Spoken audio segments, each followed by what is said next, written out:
My name is Brian Cam, and I am still thinking this third day in a row about issues of causality. I did not strictly talk about that last time, I think. I'm going to open up my last notes that I made for yesterday when I talked about philosophy as methodology, and so the idea that the correct is a kind of problematic word in itself, but in my view, the kind of best usage of philosophy, or one of the major important ones, is that it outputs a kind of methodology, a way of thinking, not a set of truths. So basically, this is like, it becomes a kind of repository for how do we think in novel ways about problems that we might be facing today, rather than just being this kind of like abstract,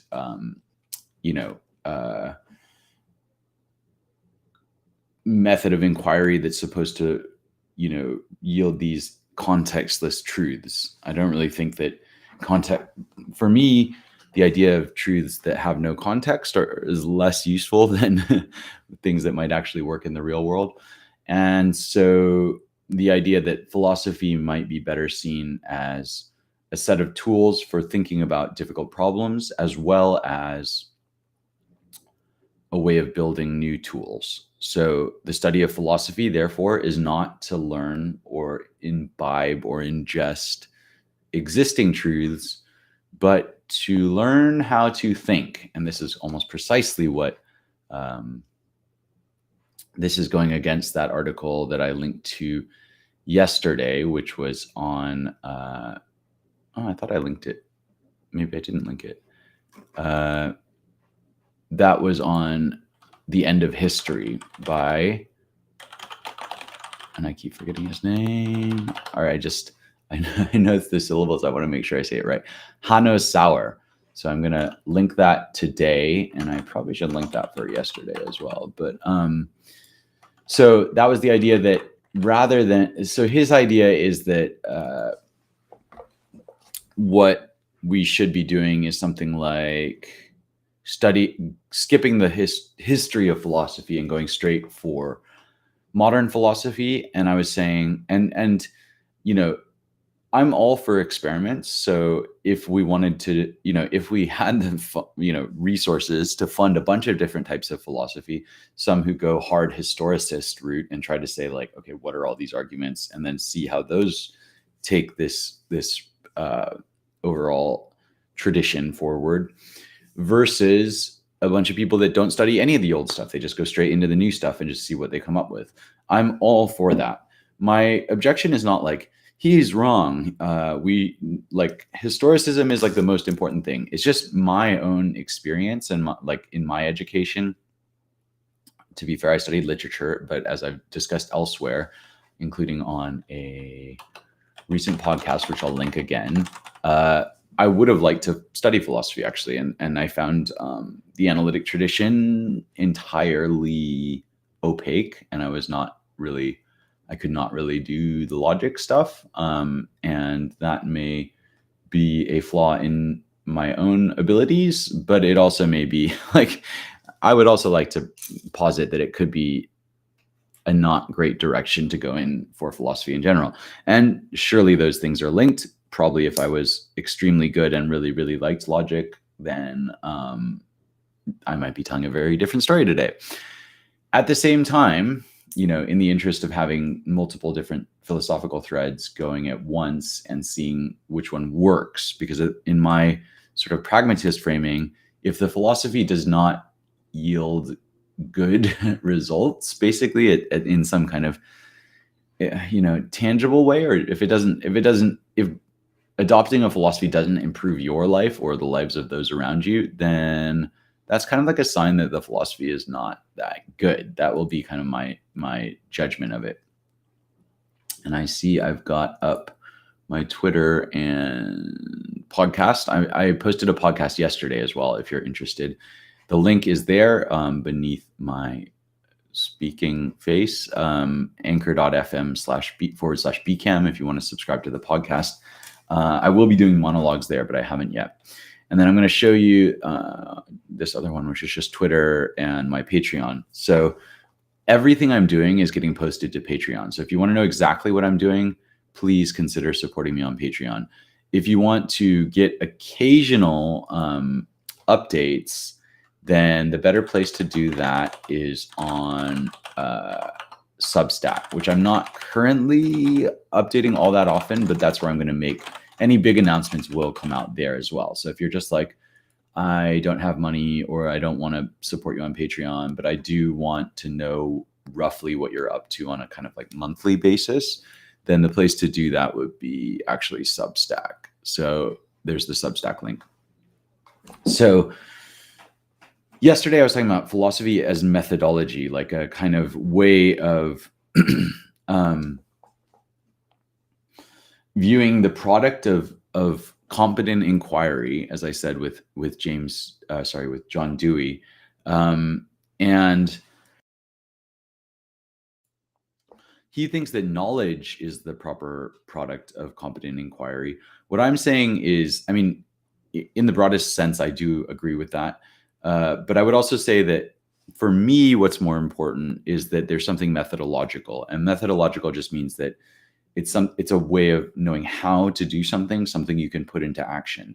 So philosophy for me should give you a set of tools to think about things, and also almost like a set of instructions for how to build more tools that you might use in the future. So that is the angle that I'm coming from. And related to that, I spoke about the health model of inquiry, which is something that I have come up with, which is basically a way of framing when you should do the kind of rationalist move and make dichotomies, make lists, make categories, invent terminology, label things, versus when you should do the return to experience and actually test out the kinds of theories that you've done. And again, there's kind of like it's a bounded situation. So basically, if you kind of veer off in the theoretical direction, it's like you got to bring it back more towards experience. And if you veer off into too much experience and not really thinking about what you're doing too much, then you might need to kind of adjust back in this rationalist mode. You could think of it in terms of the map on the conceptual side and the territory on the other side, which is like a kind of, pendulum swing maybe that goes between the two. And you could also think of just like health in general. So just as your body has a kind of optimal-ish range of temperatures, and if it goes too high, you're going to encounter certain problems, but sometimes it's worth it to go that, sometimes it's worth it to have minor versions of those problems, like as in a fever, because it might help other things. Other times your body doesn't have enough energy and you're going to have to drop a little bit, and that's going to slow down cognition or something like that. I'm just making stuff up. The point, the details don't matter so much. It's just that there is a kind of range in which we survive as humans. If we double our temperature, we're going to die. If we have our temperature, we're going to die. We want to stay in the middle. So the health model of inquiry is my argument that there are times when it's best to go in the kind of eternalist, rationalist, essentialist direction and adopts that kind of map making approach. And other times when it's better to return to the territory and do a bit more exploration of what's going on out there. It's probably less essentialist, it's probably less rationalist, it's probably less categorical, and it may be a bit more chaotic, but at the same time, it may be, it's going to lead back to a better kind of theorizing later on. So the two are kind of intrinsically linked. Now, that's what I talked about yesterday. What I want to talk about today is about causality. And there are two roots into this that I'm going to talk about. And I'm going to try not to drown you in this, because it is, when you first encounter it, it will seem insanely theoretical and also quite abstract and quite difficult. But I don't think it should be like it. With practice, it can be learned. And so I'm just going to make a note of what to link to you in the show notes. And by the way, the show notes, when I talk about that, I try to put them on YouTube, but I also try to put them on Patreon. So basically, if you want all the updates, Patreon. If you want some of the updates, Substack. And I'm going to link you Dependent Origination and Jonathan Hillis Miller. So what are the two strands that have me railing about causality? Now, even though I argued yesterday in form of historicism in philosophy, and so what I should probably be doing if I take that argument seriously, if I take my own argument seriously, is to go back through the history of philosophy and look at where does this idea of causality come about, because my kind of presupposition about all cultural ideas, all human ideas, is that they have a birthplace in history, basically, and they start in a certain context, and they may be adapted to that context, and then perhaps they seem really useful in other ways, and they end up coming to seem like part of the landscape and part of, a kind of just default assumption about the way things work. Now, I want to challenge that with a kind of historicism, and I want to look at causality, but I'm kind of like aware that causality is this big debate in Hume and Schopenhauer and Kant, I think, and I'll just raise my hand and say I have not read most of that. I've read a little bit of it in Schopenhauer. I'm kind of vaguely aware that Hume has got something on it.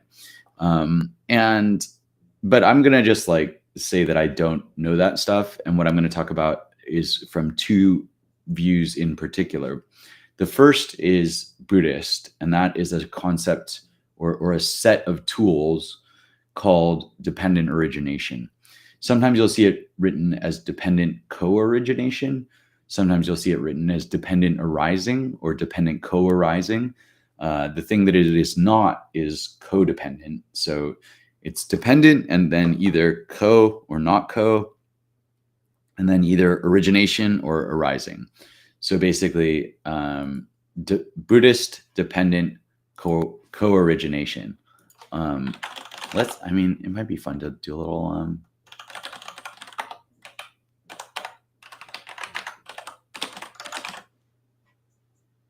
let's add a ticker. It's a ridiculous thing to do. Okay. I think I'm not going to do that for very long. It's going to be too distracting, isn't it? It seemed like a funny idea at the time. Okay, let's just take that off. So Buddhist dependent co-arising, or dependent co-origination. I'm going to call it dependent origination. It's easier to say. It's what I'm saying all the time. But just be aware that if you hear someone else or you read somewhere else something about dependent arising and you're like, hey, what's this dependent arising? I know I've heard Brian talking about origination, but what's this arising stuff? It's the same thing, basically. They're just two different translations. So one source of beef I have with causality is dependent origination within Buddhism. The other is in Nietzsche's Will to Power. And in particular, because I have not read the Will to Power, I want to be very clear when I'm, how familiar I am with something and how deep I've gone on something. And so I will say that I read a book on dependent origination by Lee Brasington, which is it's free and excellent. It's called, if you want to search SODAPI, SODAPI, and I will link that as well. He's written a book, I think, in the last year or two on dependent origination, and SODAPI stands for streams of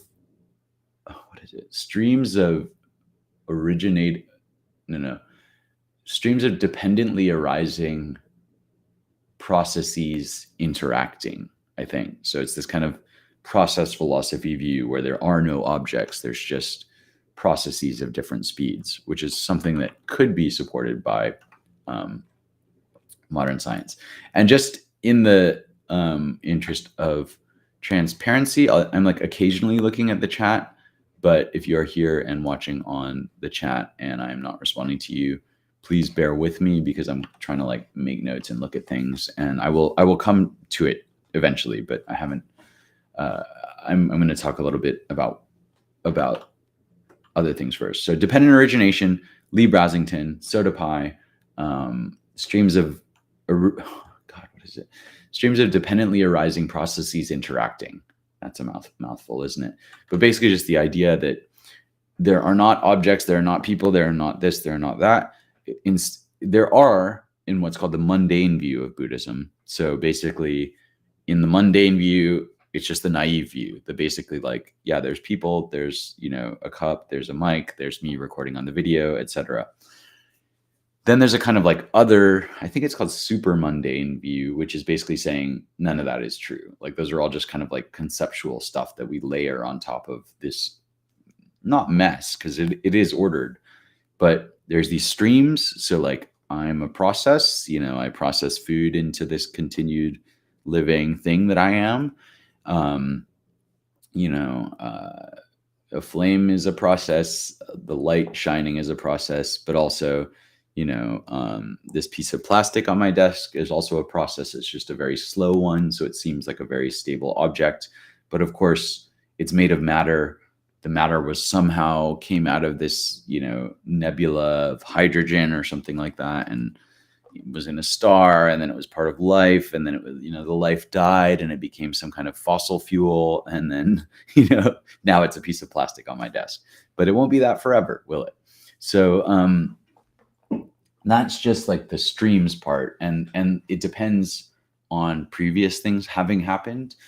And it's a process that interacts with other processes, right? So that's the SODAPI thing. Now and I'm also reading this other book, which I think is called, I got to learn how to say this. I think it's called Paticca Samuppada. Yeah. And it is by Buddhadasa Bhikkhu. And I will link you to that because that's also a free book. I mean, say what you will about Buddhism, but their books are awfully free. You can't argue with that, can you? They're very into this idea of dana and basically spreading the wisdom freely, which I am a big fan of, as I am trying to spread this wisdom freely. I have asked you for Patreon contributions, but that is kind of like dana, right? It's basically completely optional. And if you like what I'm doing and want that this stream of dependently arising processes, or I'll just call myself a stream of dependent arising processes. If you want that stream to continue, you can think about Patreon, about giving me some money on Patreon, basically. Or you could think about,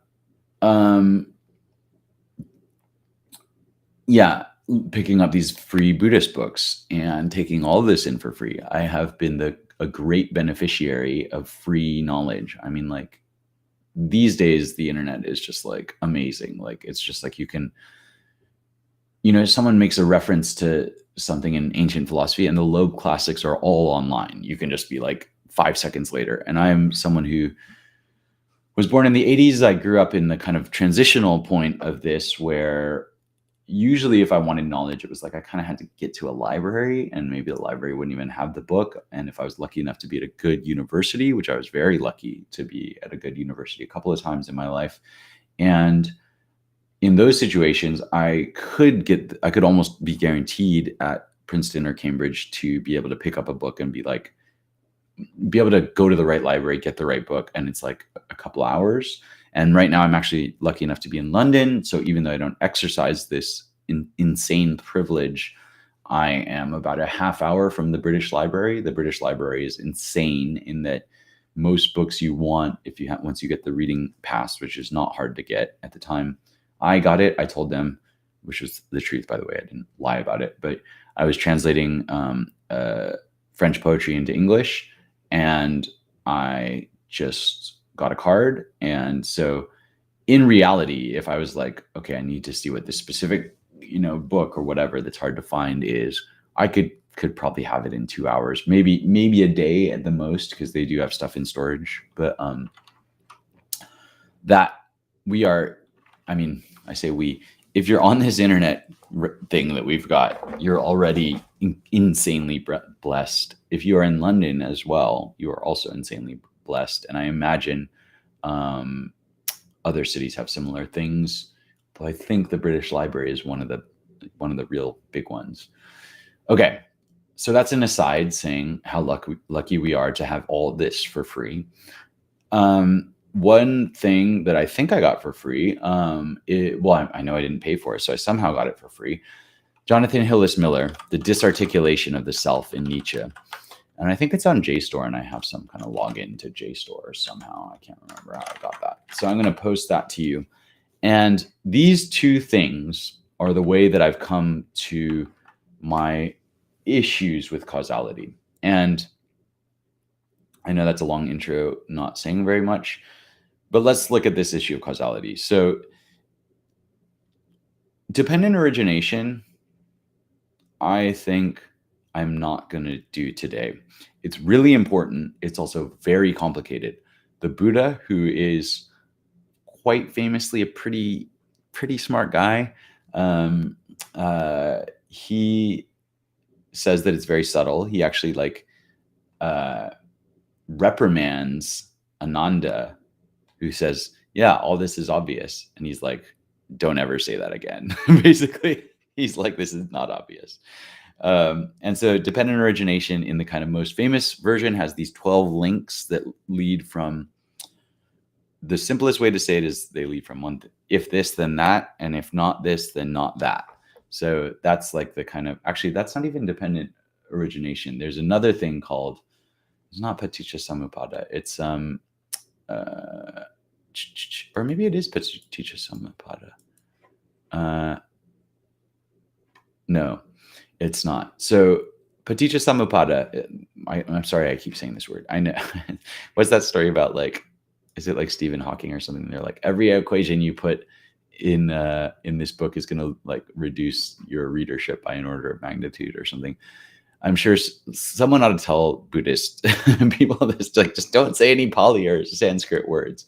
Not that dependent origination is much better, but there is this other thing that's even more fundamental than Paticca, than dependent origination.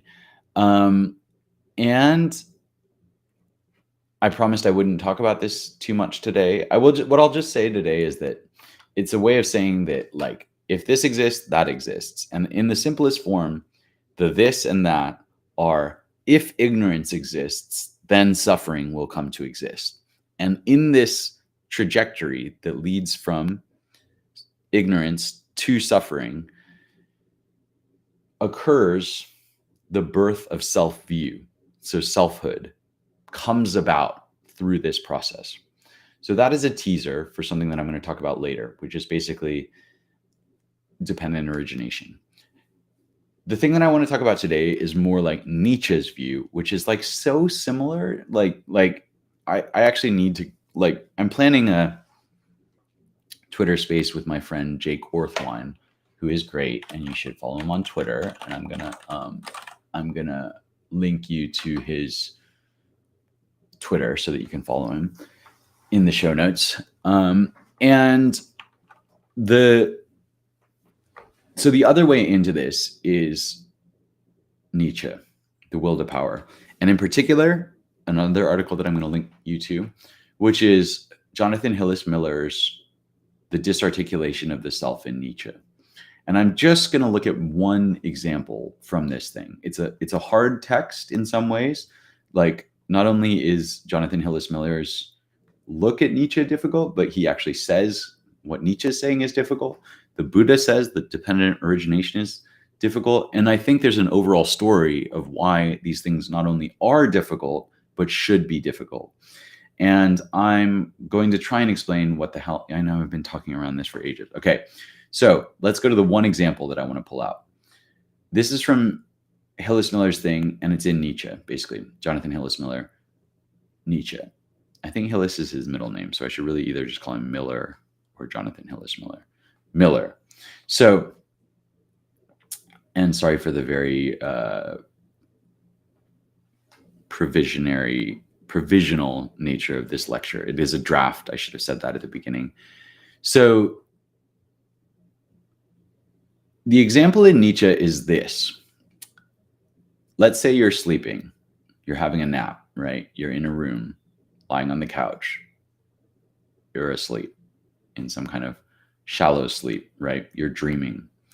Now, someone nearby you is reading and they do something awkward and drop the book, right? The book hits the floor, makes a sound, right? That's simple causality. Like we get that kind of causality where most times when a book hits the ground, let's say you're in a room with a floor and the book falls, it's going to make a sound, right? And we've learned that through experience. If that was not what happened in experience, we would have learned something different. So again, that's kind of like, anyway, that part should be obvious. Now, here's the part that he says. Look, in your dream, a gunshot goes off and you feel afraid. And there's this illusion that what's happened in the dream is that the gunshot going off is what caused the fear. So can you see where this is going? You've got the illusion that what's happened is there's a feeling of fear and there's a gunshot that's just gone off. And there's an interpretation that the gunshot caused the fear. But because we've specified that this is a dream, we all kind of get that what's happened is not really a gunshot at all. It's actually an interpretation of a sound that's happened in the real world, right? So the book falls, the gunshot goes off, and then the interpretation of what's happened. Or to put it, let's think about this again. That might be wrong. What's quote unquote really happened in terms of like linear terms, I think it's like easier to understand in forward causality terms. So just like the understanding of what causes what. The book falls, the falling of the book hitting the book falls, the book hits the floor. When the book hits the floor, a sound comes out. The sound hits your eardrums. That somehow directly causes a sensation of fear, right? What's happening is like, this is going along with James Lang theory, which is basically saying that, and I'll link you to that. It's not that we get angry and then our heart rate rises. It's that something happens, our heart rate rises, and then our interpretation of that feeling is what the interpretation becomes anger, right? Someone slaps you, your heart rate rises before you have any concept of what's happening. That's the James Lang theory. You can contest it. It's still debated, but it starts with William James and who's the other guy? Carl Lang, 1834 to 1900. They were not working together, but the theory kind of comes together in the 1880s. And the person that you may know today who's associated with some of this stuff, which is arguing against the Darwin's position, and Darwin's going to come up in a minute in a different context. Darwin kind of thinks, well, animals have these basic emotions and humans have something more or less the same. They're kind of built in. They're probably like in the genetic sequence somehow. People like William James and Carl Lang are saying, no, they're not built in. They're learned. And Lisa Feldman Barrett, who is writing a book called How Emotions Are Made. She has written a book called How Emotions Are Made, 2017. I have not read that book, but I've heard her talk on interviews. And this is I think it's a James Lang theory. If you know that I'm wrong about this, please comment on this video. Please like DM me on Twitter. Like, I want to talk to you. I don't know who you are. I can see that there's someone watching me on Twitch and I would love to hear from you on the chat.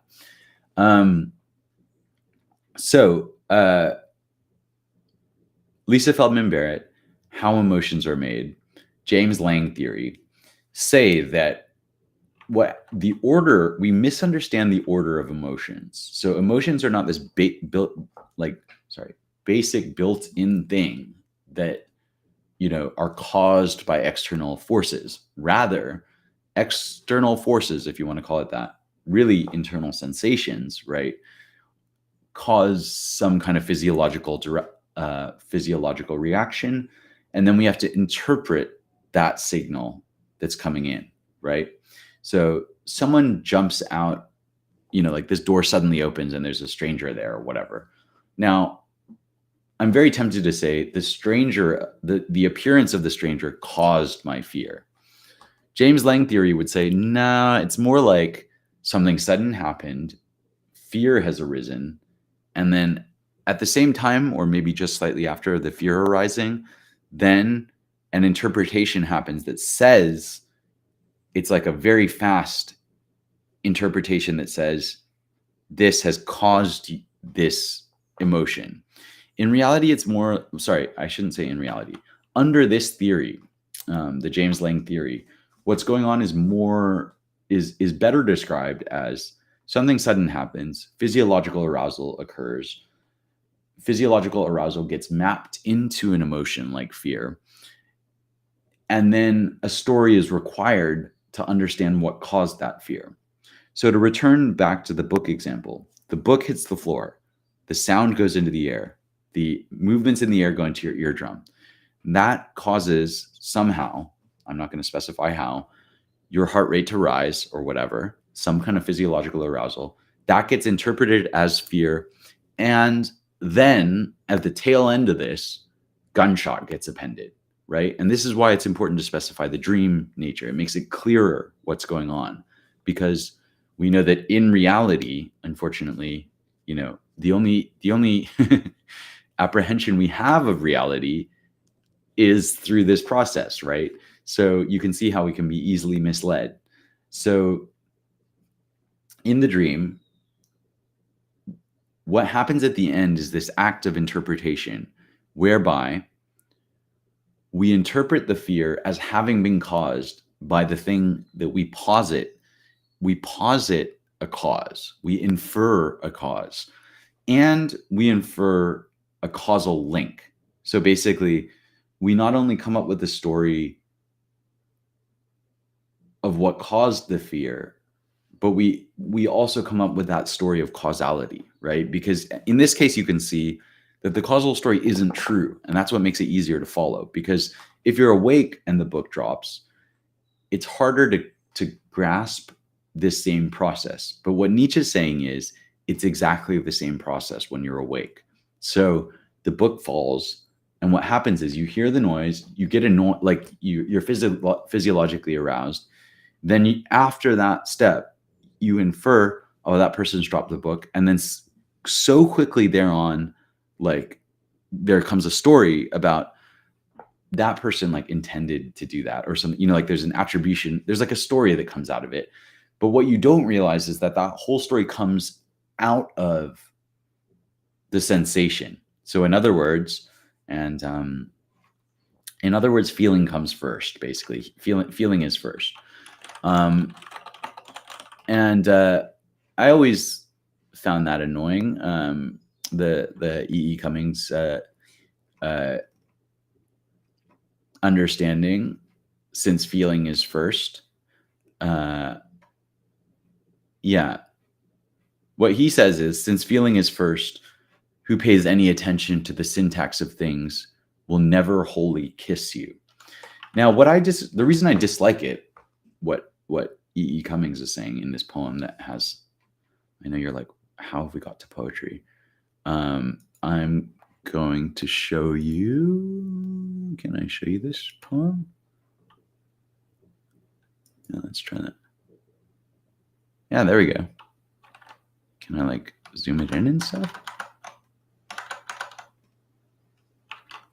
Yeah, I mean, I think you can read that, except that I've got this overlay thingy. Right.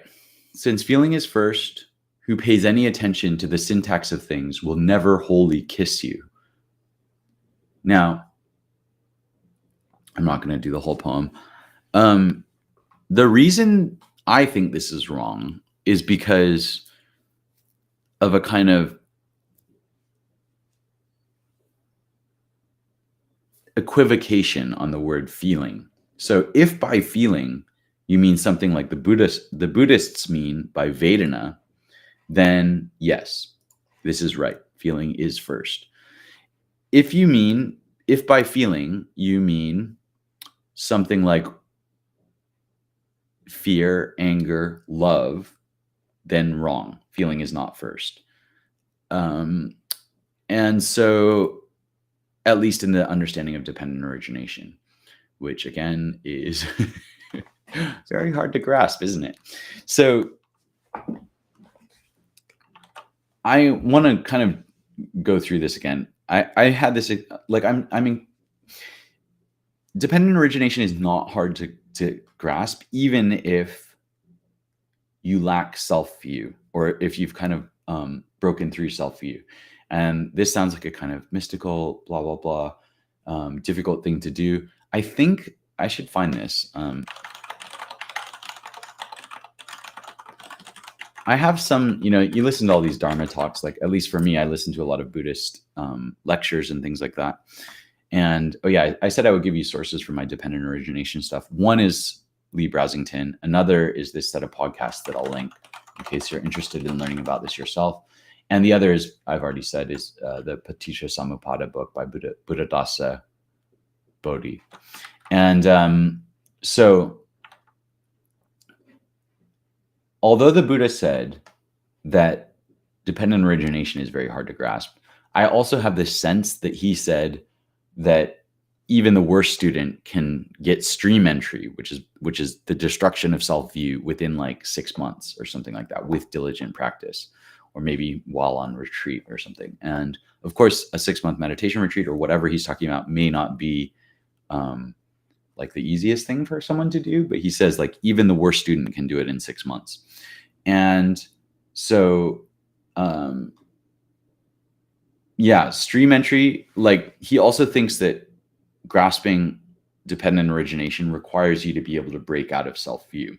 So it may be that, and since this was one of the reasons he apparently had this internal debate about whether he should, once he reached enlightenment or whatever, whether he should come back and spread the teachings, teach the Dhamma, because he thought people might not get it.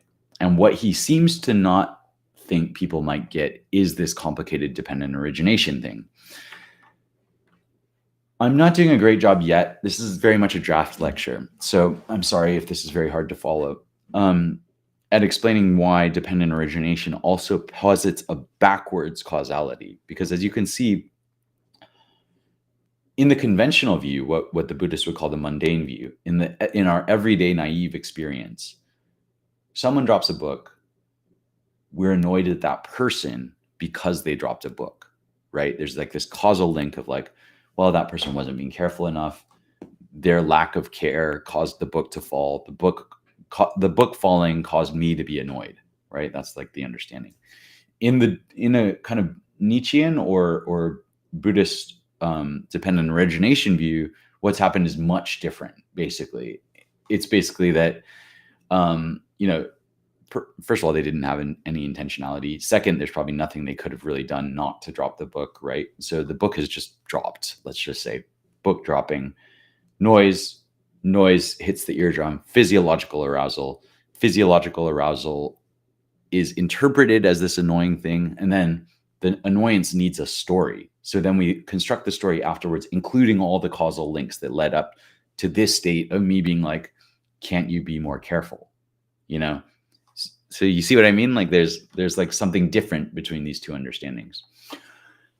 Because in one view, it's like a forward causality. In another view, it's like a backwards causality. And traversing the steps of dependent origination forward and backward is the practice of what the Buddha is recommending.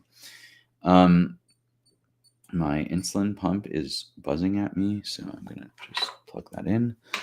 Now I'm going to give another example, like from my daily life. So basically, let's go with okay. This thing is still buzzing at me, and it feels like there's this causal thing that's happened. It's like that thing has happened again. But of course, even the idea that it's happened before is a story, right? So, and this is like, I think this is kind of important. Okay, what's going on when my insulin pump does something annoying and I have to deal with it, right? In this case, it first annoyed me by vibrating, and I was like, I'm doing a video, like, what are you doing? why are you doing this? And then it's like, it's on 20%. These new insulin pumps, they're a nightmare. Like, the old ones used to be like, basically these old Medtronic ones that I've had for like 20 years ago almost. They were much better than this. They didn't beep at you all the time. They didn't have a stupid color screen and all that. You can tell I'm getting old because I'm complaining about new technology. And so it vibrated once. This is annoying. I plugged it in, which is what it wanted me to do. See how we attribute intentionality? We attribute human stuff even to devices. I mean, the device is designed by humans and all that. But you see what I mean? Like, there's this there's an anthropomorphism going on almost at every stage. And I think it's adaptive. I think it's better for us to mistake there for being a causal agent and get out of the way or whatever. Like, we can see the kind of like a predator as a causal agent that's going to potentially kill us or whatever. And so, just as we see faces in clouds, because we need to be able to recognize faces like really extremely and fast and quickly. And then it's better to over recognize and see a face that's not there than it is to not see a face that is there and that might therefore kill you. So like, there's a kind of attunement to this human face thing. What I'm saying is that there's also an attunement to these kind of intentional relationships. And that's because even though I'm arguing against causality and I'm arguing against intentionality and I'm arguing against teleology, as I did the last couple of days, I'm arguing against them in nature. I'm not arguing against them in human affairs, because they absolutely exist in human affairs. And we absolutely, I intend for my pump to stop beeping at me. So I plug it in and then the pump beeps at me again. And it's like this kind of like annoying thing, right? But I want to talk about that. Let's break this down in the terms of, I'm not going to do it in dependent origination terms because the process is just too long. And I will spend another time going through that. I've been kind of considering whether to record a meditation on an insight timer or even give like a kind of, I don't know, like Google Forms, or like write some kind of app that allows you to go through the steps of dependent origination, which is ultimately a way of seeing how a story is constructed and taking it to pieces. Because under the overall understanding of Buddhist dependent origination, which I keep saying and then not explaining, so this must be very frustrating. Where there's ignorance, there will be suffering. And if you can break any of the links in between ignorance and suffering, or in the case of the Arhants, or in the case of, really of enlightenment, basically, which is not an abstract thing. This is not some magical fairyland, whatever enlightenment thing. This is like, no, enlightenment is the ability to always see things clearly, such that ignorance is not present. And if ignorance is not present, then when sensation arises, it won't lead to suffering. That's what Buddha means in the Buddha means in the early suttas. And so I'm just going to check the chat quickly. Okay. And so that's the dependent origination model. I'm not going to go through the steps of that, but the basic understanding is where there's ignorance, almost anything can come in and it will lead to suffering. Not anything, but there's a lot of neutral things, and there's things that just kind of fizzle out. But there are some that cause suffering. So let's say I will just admit that I'm not enlightened, obviously. And I also will admit that I am annoyed at my pump right now. Now, which again, anthropomorphism, right? What does it mean to be like, it's almost like, I mean, it's not almost like, it is like we are wired to be annoyed at people, but the more agent-like a thing becomes, the more we kind of attribute personality to it. And we think like, oh my God, are you doing this again? In the same way that I would to my like, sibling or something like that, or partner or whatever. This object has done it again to me, and I feel towards it like, even though it's this algorithmic thing that just operates in this technological realm, it is annoying. So what's happened in this exact situation? Not going into every step of dependent origination, but just in the Nietzschean view. what's happened is I'm talking to you. Something in my environment attracts my attention. And I actually think that pain is a way of directing attention. There's I've kind of got like a nascent idea that maybe everything, maybe all attention direction is just some kind of, I guess, pain or pleasure. Maybe it's like look at this in a nice way or look at this in a annoying way. And that's completely new idea. I don't know what to do with that yet. But what's happened is this thing is vibrated, and I think like what's happened in the super mundane world or in the Nietzschean view is I felt something, or rather sensation has arisen, and then as an interpretation of that sensation, I've said, oh, my pump's doing that thing again.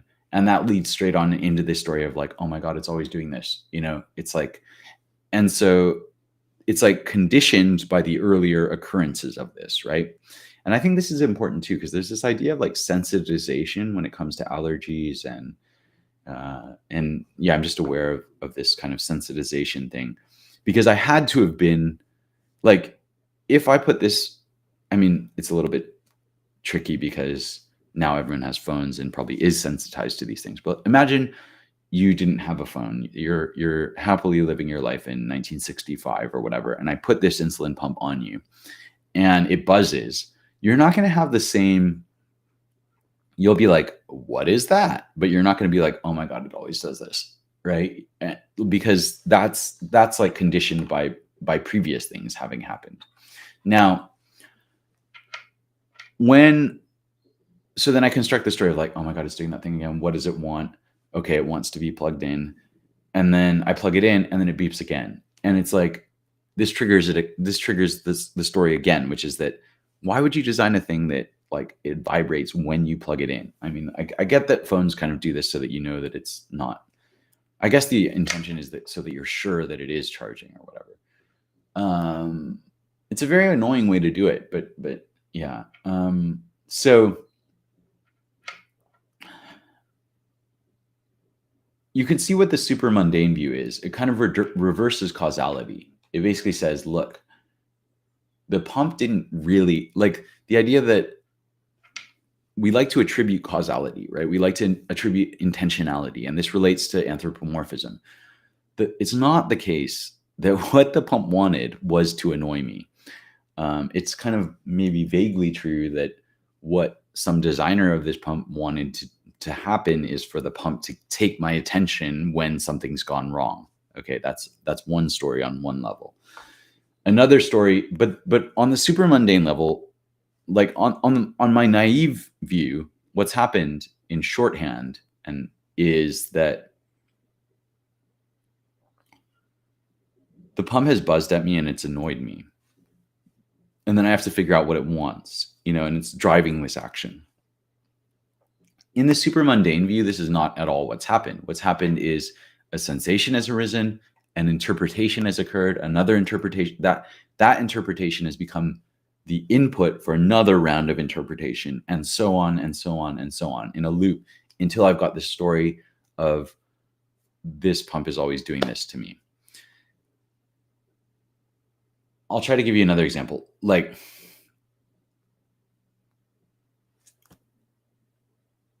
let's say I'm meditating and I feel my heartbeat. I think heartbeat, heartbeat, heartbeat. But in fact, heartbeat is a concept, right? It comes after the feeling of heartbeat, and it's labeling it retrospectively. And maybe it can label the future ones so that I'm more likely to go down that route of heartbeat. Like I feel another thing that feels a bit like a heartbeat, and then I'm like primed or something like that to feel heartbeat or to label as heartbeat. Because what I'm trying to say is you can't feel a heartbeat. You can only feel like sensations, and then those get mapped onto heartbeats. Why is this like point so critical?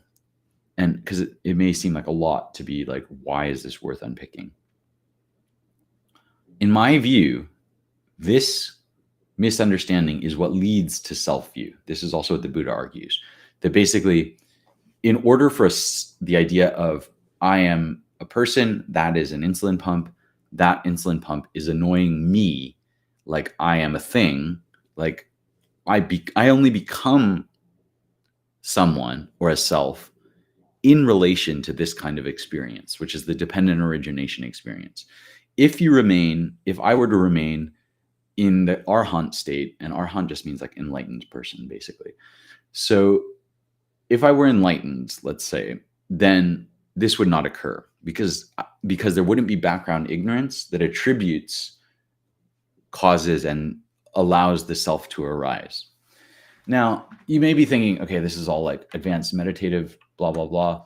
What is the importance of this? My view is that the importance of this is the same thing as what's going on in Darwin. And it goes on in a lot of misunderstandings of the order that events occur in.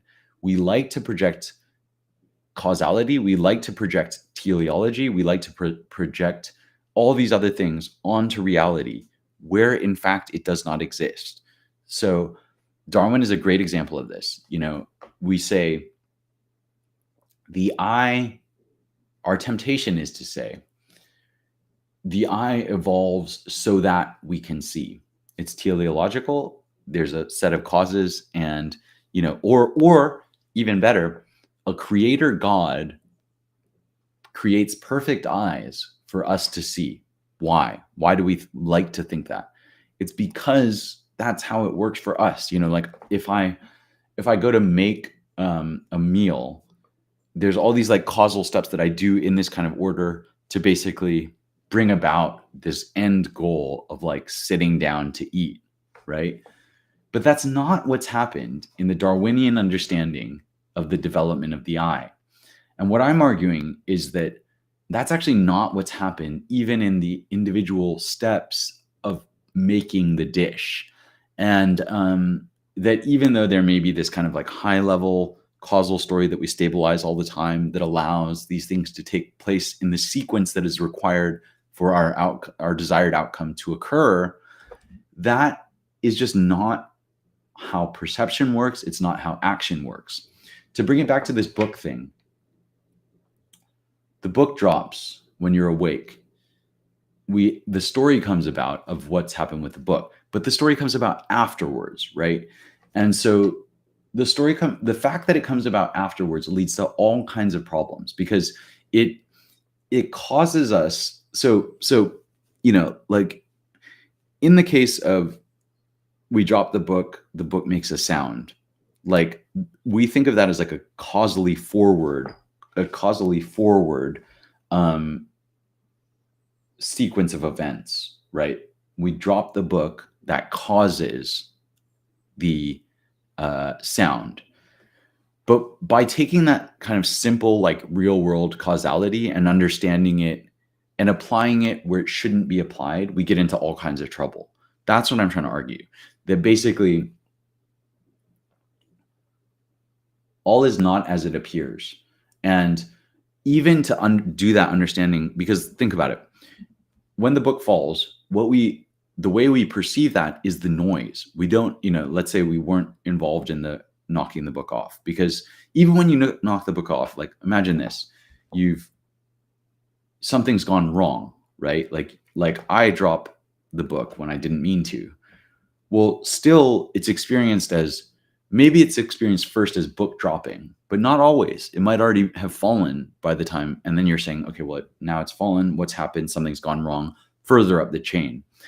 And each of these is an inference back to earlier causes. So in other words, the story is constructed as we go forward, but it fills in gaps that are backward. And I'm just on the edge of my own thinking on this, so I don't know like exactly why this is so important. I feel like I need to close this off for you somehow, because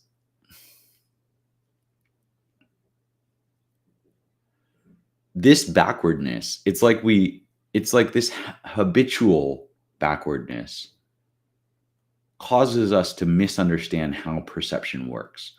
And it causes us to misunderstand other things as well.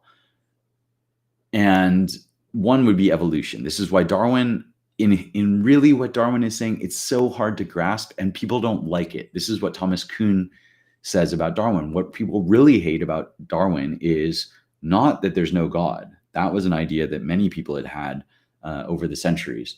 Not that there was, no designer, whatever. I mean, Spinoza, has this idea a few hundred years before, but also that there's no kind of like intelligent designer. I think that's what he thinks. He thinks it just is nature, and nature is different from us, which is why I've always wondered if Spinoza was an influence on Darwin. I've asked people at the Santa Fe Institute, in fact, I should probably email them again, who have worked on Darwin's reading practice, whether he read Spinoza, and they think he didn't. So this, in a way, this is kind of good, because if I'm right, Darwin, Nietzsche, Spinoza, the Buddha, and maybe a few others, like maybe Pyrrho, maybe like, I don't know. I'm not going to go into the list right now, although I've already just done a list, which is a very, rationalist thing to do. These guys get this disorder, this fundamental disorder in cognition. Oh, von Helmholtz, he also thinks this, and probably Carl Friston, and a friend of mine, Anil Seth, I think also gets this. But it's hard to grasp. It's hard. It eludes you. And what I want to argue at some point is that it eludes you for a reason.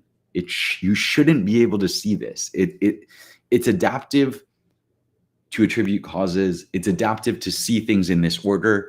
Therefore, you should not be able to peek behind the curtain. You know what I mean? It's like being able to peek behind the curtain might be evolutionarily disadvantageous for an organism. Therefore, it's hard to do. Like it's emergently hard for this to occur. The emergent way of seeing has defense mechanisms built in so that you cannot see this. And why would it do that? Because it needs to be persuasive. This is the thing. If there's a threat and you need to react, the last thing you want is to be like, well, can I trust my perceptions? No, you want your perceptions to be like, you want not just the perception, but the story that immediately arises, like threat, for that to just activate immediately. You don't want there to be any room for doubt.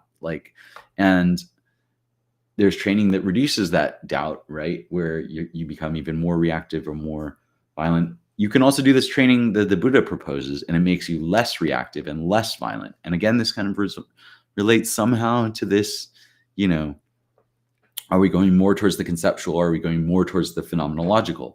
Maybe police training is basically like seeing threats, which is a concept where there are none. It's basically amping up this system of concept applying, label applying, whereas the Buddhist view is like the opposite. Not the Buddhist view, but the Buddhist practice pushes you towards the bottom-up chaotic sensation of perception, and that one can make you happier. I'm going to argue that I've already argued last time that Socrates is pushing in this kind of police direction, and I do think that he is a reactionary.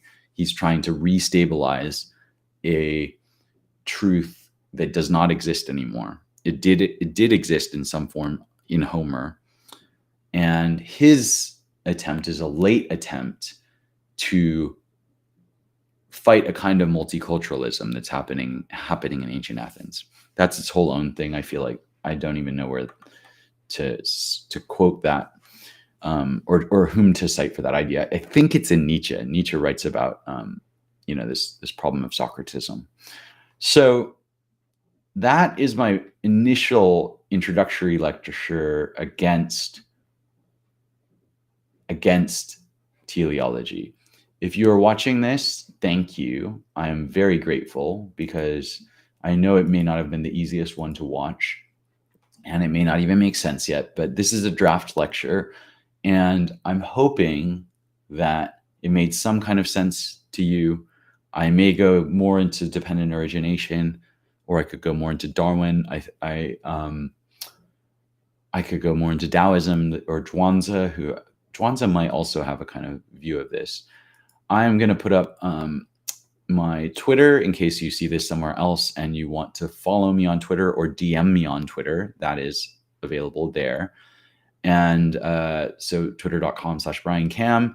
I'm also briancam.substack.com. I publish a newsletter there. It's fairly infrequent at the moment, but that's the way we like it because we probably all get too much email. But if you want to be looped in when I eventually, hopefully, announce books or things like that, then please do that.